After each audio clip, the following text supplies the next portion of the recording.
Isn't it weird? I've only been in the sort of fitness world probably full on about 2 years at the most. I mean, yes, I've hovered around it for more than several decades at my age, but I've stuck my head above the parapet and held myself out as that fit old guy. And inevitably, you get questions all the time or comments. It's totally understandable. And yesterday, I went to an event and ate loads of biscuits, and there was all this sort of shock and horror that I was eating biscuits. Totally understandable. Um, and you get a lot of this, and if it's not comments like that, it'll be, what do you think, Dave? Is this good for me? Is that good for me? I'm eating chia seeds for breakfast. Or last year I decided not to drink cow's milk. I'm having soya lattes and stuff like that.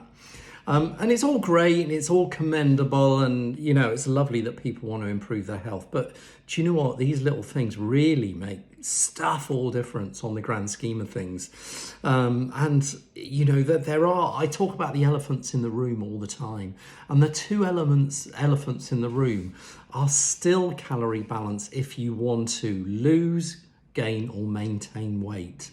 And there are loads of people that have proved this basic physics. There's the teacher in America, and Mr. Sayat, the fitness instructor, that have eaten 3 Big Macs a day just to prove that you can lose weight on them. Because, of course, there's only about 500 calories in a Big Mac.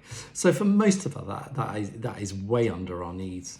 And the other huge elephant in the room is keeping our macros at a decent level with what we want to achieve for our body, which for most of us is eating more than 25% of our diet in protein and trying to keep the saturated fats below 10%.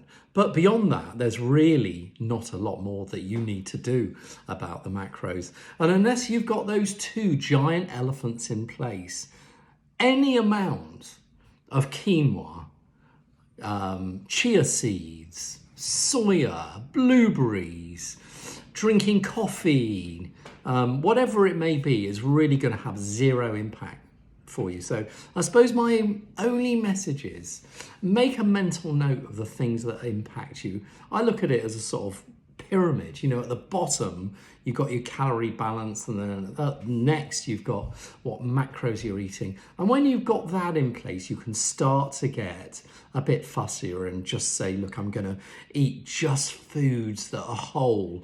And then beyond that, you can sort of say, I'm going to eat foods without nitrates, or I'm going to eat organic foods, or whatever your little things are, but they are way above getting the foundations in place.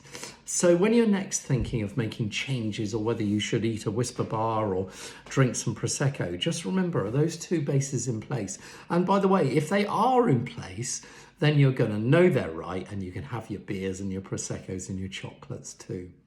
So I hope that's a help. As always, please chat, please DM me. Always love to talk about this stuff.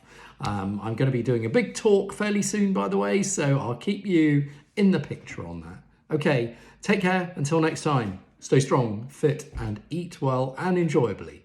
Cheers.